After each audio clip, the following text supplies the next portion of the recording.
علشان نظبط الإشعارات من الصفحة الرئيسية عندك، هتروحي فوق على اليمين على الثلاث شرط اللي فيه صورة البروفايل، وهتروحي بعد كده على جروبس أو مجموعات.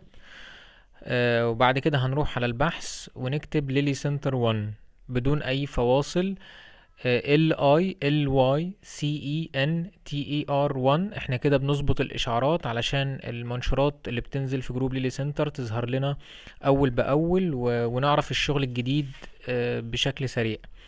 بعد لما بنكتب كلمة ليلي سنتر 1 بدون أي فواصل، بنضغط بحث، بيظهر لنا الجروب الأول أو التاني أو التالت على حسب ما يظهر لك. هو ده شكل الجروب ليلي سنتر 1، مكتوب كل ما يخص جمالك. طبعا هنروح على الثلاث شرط اللي على اليمين أو الشمال.